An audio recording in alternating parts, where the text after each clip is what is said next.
વિવાદોની queen ગણાતી કીર્તિ પટેલ ફરી એકવાર ચર્ચામાં છે। આ વખતે મેદાન છે જૂનાગઢનો ભવનાથ મેળો। મૃગી કુંડમાં સ્નાન કર્યા બાદ કીર્તિ પટેલે જે રીતે મહિલા પીઆઈ અને સાધુ સંતો સામે દાદાગીરી કરી છે તેનાથી આખા પંથકમાં રોષ છે। વિડીયોમાં જોઈ શકાય છે કે કીર્તિ પટેલ ઓન ડ્યુટી મહિલા પીઆઈને ધમકાવી રહી છે।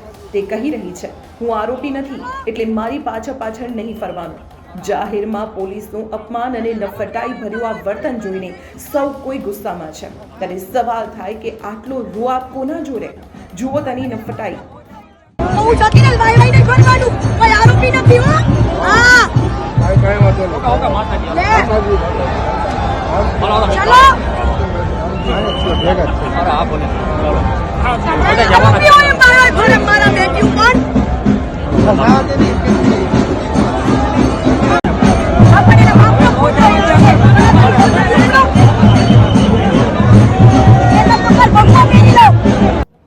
માત્ર પોલીસ જ નહીં, સાધુ સંતો પણ નારાજ છે।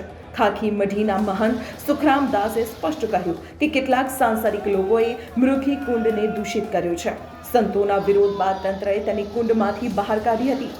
ત્યારે સાધુને ભેષમાં અમુક લોકોએ સાધુના કપડાં પહેરીને મૃગી કુંડમાં સ્નાન કરીને મૃગી કુંડને ગંદુ કરવા માટેના કોશિશ કરે છે, ત્યારે બહુ દુઃખ થાય છે। કીર્તિનો સવાલ છે, શું હું સનાતની નથી? પણ સવાલ અહીં સનાતની હોવાનો નથી, પરંપરા અને મર્યાદા જાળવવાનું છે। સ્નાન કર્યું કેમ સનાતની નથી આપણે? સાઈડ માર્યો ને હવે પડી જાવ તો ટીઆરપી લેવા હાલો કોને ખબર આપ્યું છે બોલો। રવાડીમાં પણ કીર્તિ પટેલની હાજરીએ વિવાદ વધાર્યો છે। શું પબ્લિસિટી માટે ધાર્મિક આસ્થા સાથે છેડછાડ યોગ્ય છે? પોલીસ સાથે આવું વર્તન અને ધાર્મિક સ્થળ પર હંગામો, શું કીર્તિ પટેલ સામે કડક પગલાં લેવા જોઈએ? તમને શું લાગે છે? શું આ માત્ર ટીઆરપીનો ખેલ છે?